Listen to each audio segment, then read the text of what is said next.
Yo, super loud, so I'm not gonna even The Green Book was a have my guide mic for on. African It's just a Americans little to travel introduction. safely, This is to called find shelter, Traveling While food, Black. and gas in a time I when mean, these Oculus basic has rights it, so I were definitely not wanted to stream it for guaranteed. y'all just to get an insight Trip through and see what America it's for a about. black But like person I said, my during mic those is times was loud potentially it's fatal. right now.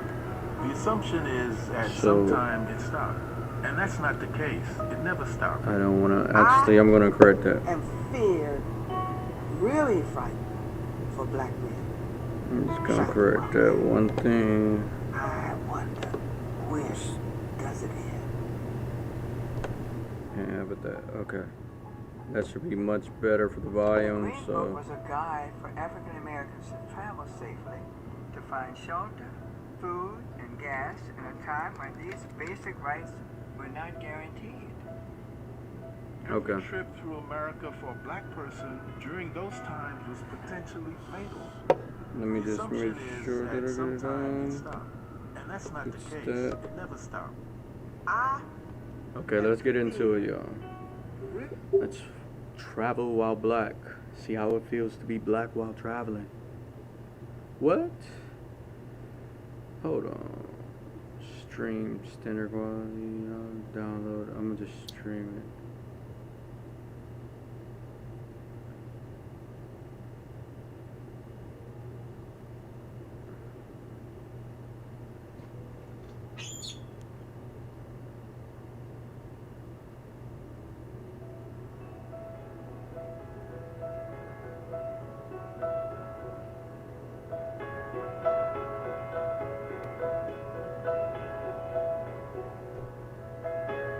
It's cool in the movie theater scene.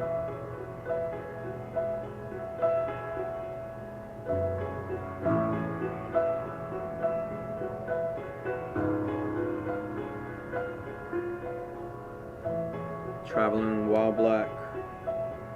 Make sure y'all go purchase an Oculus and also watch Traveling While Black on here if you ever get the opportunity to. Just want to give them the credits. The Negro Motorist Green Book, first published in 1936, was a critical guide for African Americans traveling during the 40s, 50s, and early 60s.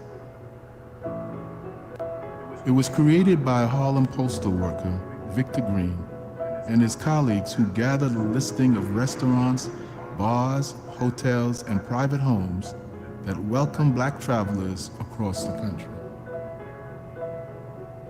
In a time where Americans started hitting the road, African Americans faced restrictions as they traveled. Of course. Although you could purchase a car, you couldn't get gas, stay in hotels, or eat in restaurants. Travel was difficult and dangerous. Wow. Ben's Chili Bowl at 1213 U Street, Washington, D.C. was originally a silent movie theater called the Minnehaha. It was later featured in the Green Book as a pool hall. Since 1958, Ben's Chili Bowl has continued the legacy of the Green Book, providing a refuge for the whole community. Wow. I was born in Washington, D.C. in 1939 in a segregated hospital. I lived in a segregated neighborhood, and I went to a segregated school. First, I didn't realize any difference because all the people around me looked like me, and I was comfortable with that until I realized that I was being discriminated against. We couldn't shop downtown at the major stores. You couldn't try on clothes. You couldn't try on hats because if you tried them on, they didn't want you to get grease on the hats. You know, we oil our hair. And our makeup is dark. And so they didn't want us to try on clothes because you might get makeup on the clothes. I remember being about 7, maybe 10 years old in Hecht's department store when a little girl called me a nigger and spat on me. And I couldn't retaliate. I couldn't say anything. I couldn't do anything. I was so angry inside, but I couldn't do anything about it because I knew that it would be blamed on me. You dang right. Okay, they're showing people faces. Y'all all look in here like this. The Green Book was a guide for African Americans to travel Y'all let me safely, look in the mirror, to find too? shelter, food, and gas in a time when these basic rights were not guaranteed. Washington, D.C. had more Yeah, y'all finna get listings in trouble. in the Y'all mama Green watching y'all. Book than any other city in this I guess country. I'm one of the kids, huh? The 1213 U Street was listed in the Green Book, and that's why we're sitting here in Ben's Chili Bowl at 1213 U Street today. From the very day that we opened up to the current time, it's still a safe haven for people. And we invited the community in, and we started with the neighborhood young men that thought this was home for them. They always sat over there in that corner. There was always 8, 6, 8, 10 of them every evening from different walks of life in the community. Different in these When parts now, someone huh? spilled something on the floor and their staff was busy, one of them took care of it, would go in the back of the mug. If we were running out of ice, I'd say, hey, Joe, go get some ice for me, kind of place. That was the building, You know, the these beginning of the modern building times, of the you got relationship with niggas this with community. dreads. These young guys that found this to be home. As soon as they started to broadcast professional basketball, put the TV up for them to keep them here, so they wouldn't have to go see that game someplace else. We didn't have TVs in Bay City, but that was for them. And that brought in that segment of our community. And then, of course, this being the strong, close-knit community that it was, when you came here for a chili dog, you ran into a friend. She was tripping. I seen you both your phone.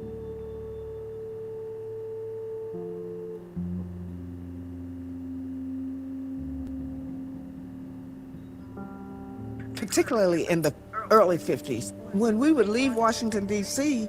on the train, we could sit anywhere on the train until you got to the Virginia line. And when you get to the Virginia line, you had to go to the last train on the back. And I remember being so frustrated because we could not eat on the highway. If the train stopped, we couldn't eat. We couldn't relieve ourselves on the train. You either had to hold it or relieve yourself sitting there, and then you're wet when the train stopped. You would get off the train and you would relieve yourself outside, almost like you would if you were a dog. Shoot, I mean, I'm a man. I can pee anywhere.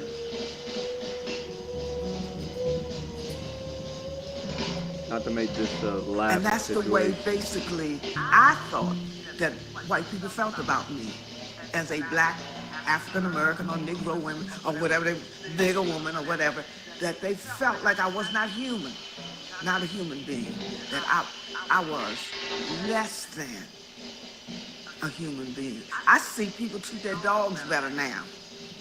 Right now, they treat the dogs better than they treated us as black Sound like my Americans. grandma.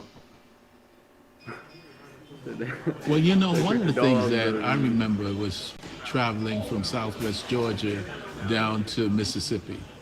And this was right after Miss Hamer had been beaten. I mean, they dragged her off the bus and beat her. And, you know, I mean, crippled her. And one of the things that I remembered on that bus, I felt that two things. First, I had to sit in the front of the bus, just like you.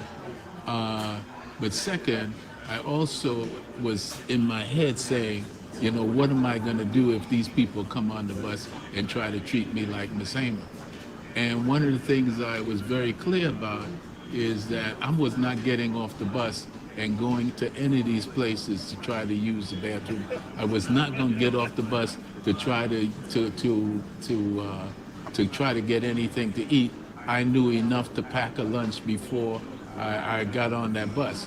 Now, it was a 10-hour ride from Albany, Georgia, down to Jackson, Mississippi. But, I mean, it was, you know, it was really tough trying to not only deal with the question of where you're going to go to the bathroom, where you're going to go eat, but whether if you exercised your right under the law, whether somebody was going to come up there and try to assault you. That was a reality that we wanted to change. I mean, I remember I was maybe 14 years old when I started seeing the challenge, the real challenge in Montgomery with the bus boycott, with Rosa Parks, just in terms of local transportation and interstate transportation, we had to face people telling us, you're not good as we are. And now, because of people who got on the bus and challenged, the institutions that were developed, you can dream big. You can dream bigger than we could dream. Was important. I mean, the biggest thing that we were able to do, and Frank can tell you this, the biggest thing we were able to do is we were able to say, you cannot block our dreams. Now, we couldn't say what our dreams were, but we could say, you can't block our dreams. You can't tell us what we can't do. We're going to kick down all these barriers. Those barriers could be life-threatening. Every trip through America for a black person during those times was potentially fatal. It seemed like many people were out to hurt us or even kill us just because we're black.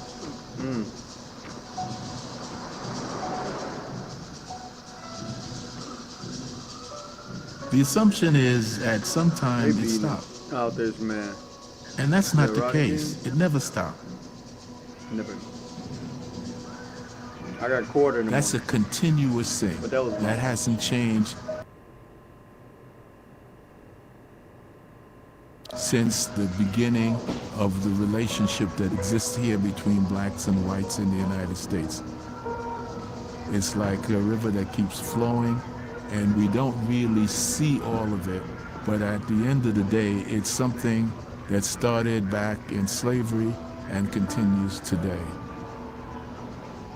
Young black people don't have the green book in front of them, but they have it in their head. Well, you're no longer looking at, no Negroes allowed and stuff like that, but you're looking at the same thing which says, these are barriers here, and then people feel that if you cross these barriers, they have a right to kill you.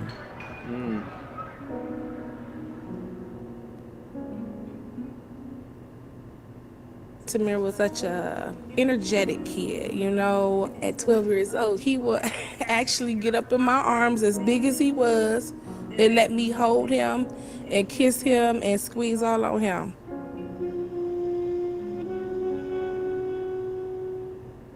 So that day when you got the knock on the door, what happened? So I was actually coming from the store and putting groceries up, and a knock came at the door. 2 little boys told me that my son was shot by the police. And I was like in denial. I'm like, no, you're not talking about my kids. My kids is at the rec playing. And my oldest son was laying on the couch. He wasn't feeling well, but he ran out right past me. I guess he heard it in the little boy's voice.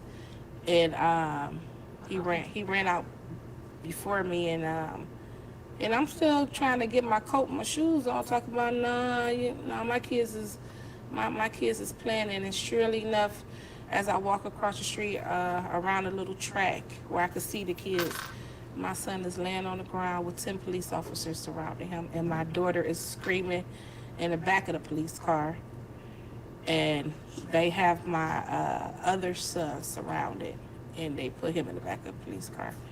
So it was terrible. That's how that day turned out. The police asked me, when they asked me, they told me to calm down or they were going to put me in the back of the police car. Wow.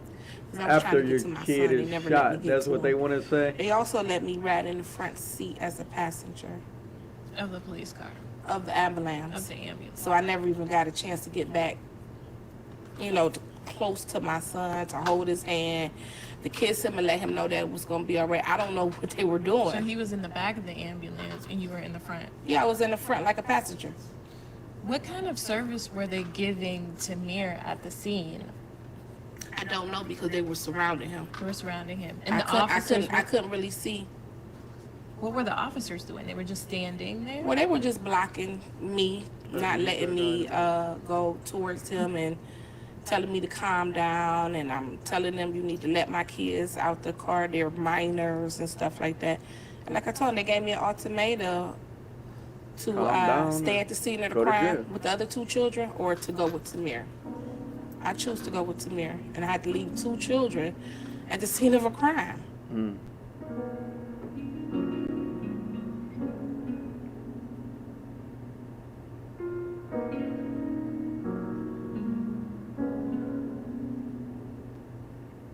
Wow. Wow. Just came out on the grass, came out popping. You know, we don't know what's all awareness, but this. All right, we're gonna continue this. Everybody's seen what happened to my son. You know, they didn't even want to release that tape.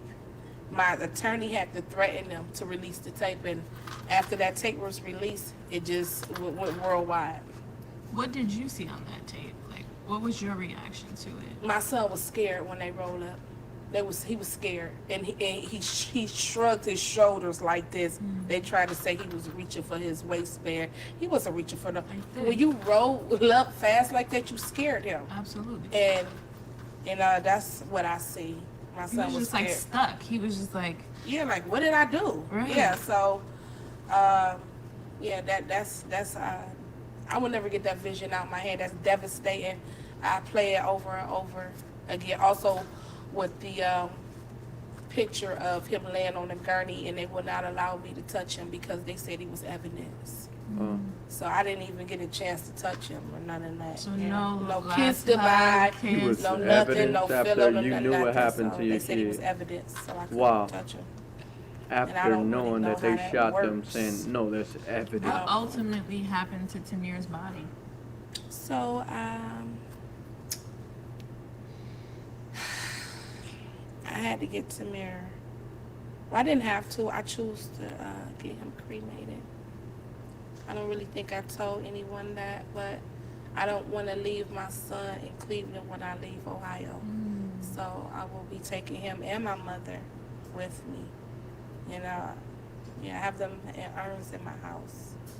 So to take him everywhere that you go, Yeah. every stage of the rest of your life. Yeah, he has to go with me. Yeah, because he just has to go. I wasn't finished raising him. You know, I wasn't finished nourishing him, and America robbed me. Yep, they robbed me. So when people talk about the American dream, what do you call it? A nightmare, especially if you're black. Yeah. She didn't know what to say to the left of us. I was just putting that out there. It's a very hard thing to look at someone after that happens.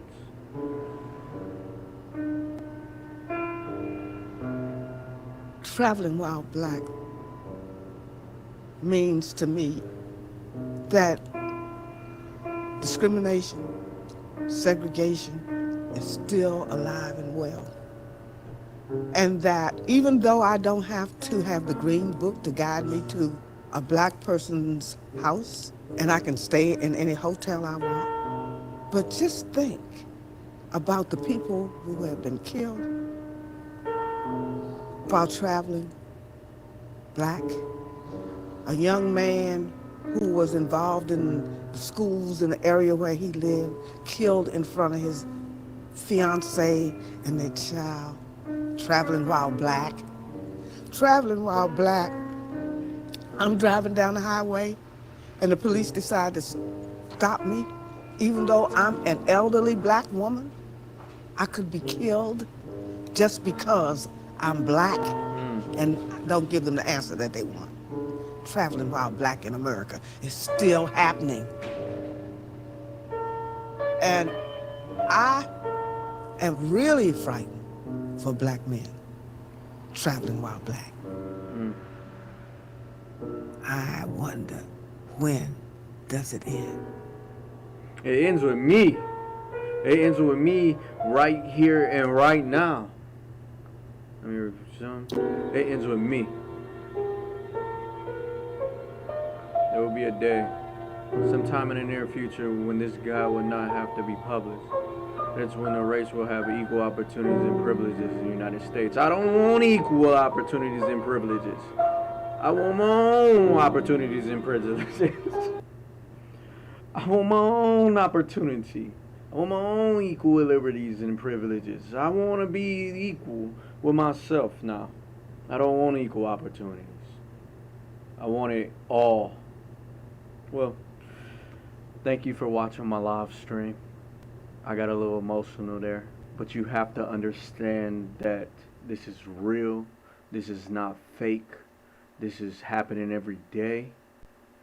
And that it's a bunch of emotional people, you know, and I was in the military, I was in the Air Force, and I would have conversations with many of people of all different variants, I could say. And of course, nobody knows how it feels until they're in that position. No army or military guy knew how it feels to lose a life or a limb until it happens around them.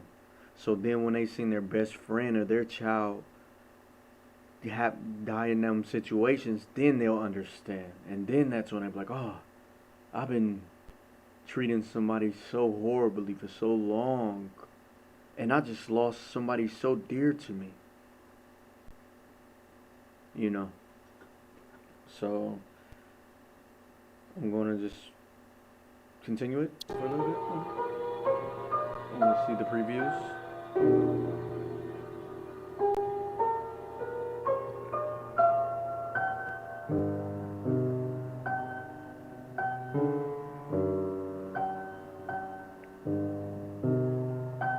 And please look these people up, contact these people, let them know you've seen a story.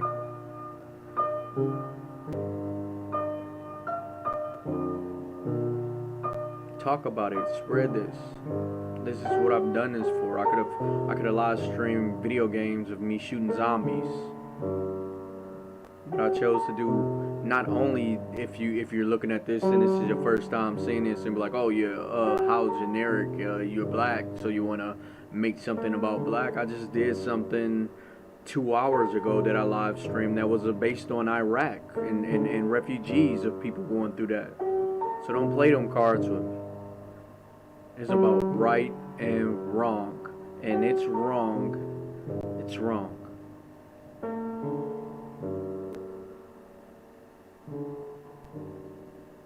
Treating somebody bad is wrong. Disrespecting somebody is wrong.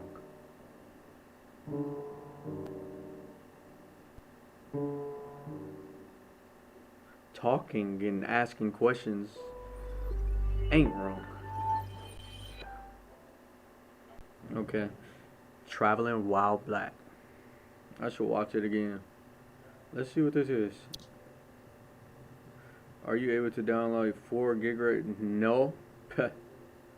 I mean, yes I am, but I don't want to do that. Let me just watch the credits again. Give the credit to all the people. They put this together. Y'all did a really good job. Producer, super producer, Aisha. I'm pretty sure you're the one who were talking on there. Be our camera. What's this? Yep.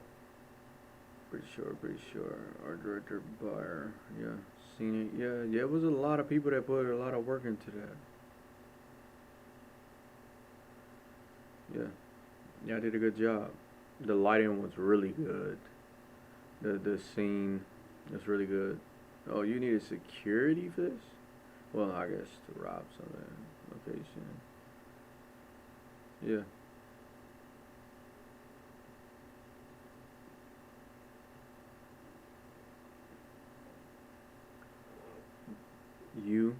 Sebastian, Swale, Jaquez, thank y'all. I really like the special effects. Sound was really good. Gene, it was really good. Jason, thank you for setting the tone. It felt like this movie should have been longer. It should have been, you know, if you guys could make a full long length project on this, that'd be really cool. Just date it back to all of it. Just keep going. Keep it all the way up to now. We have so many more people that died, like Samir Rice. You know, it's a lot of people. So please do more. It was very great.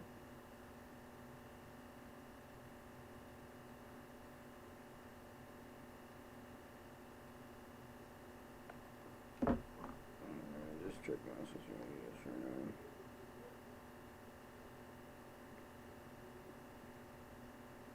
Let me see. Hello, Carol Harper on my YouTube.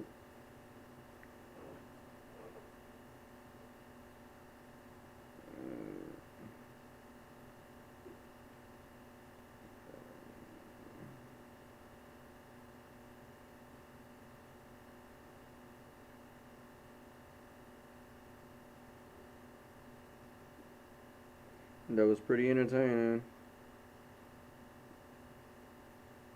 How long was this live stream for?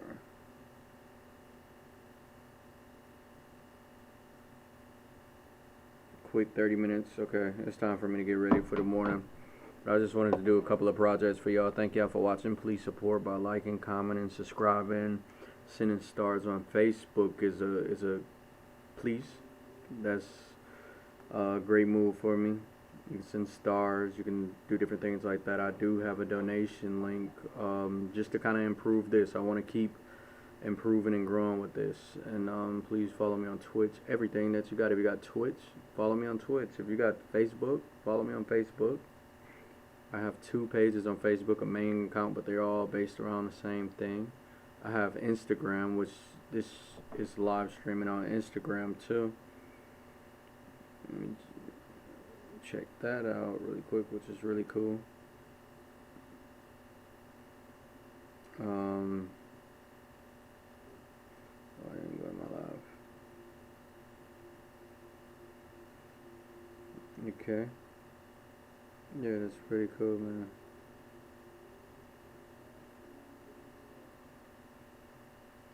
Alright, I'm about to end it.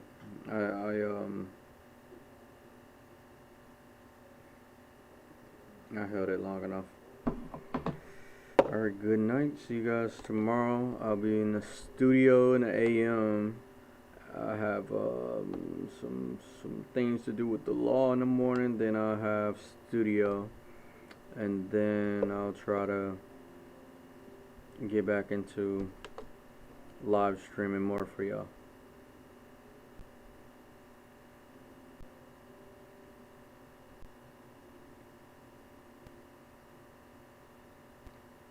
Carol Harper on Vark.tech. Oh, Vark, man, I've been trying to get on that game, but I can't speak Japanese. Like, I can't, there's no way to create my account with you guys, man. Please make it legible for American readers with English or any other type.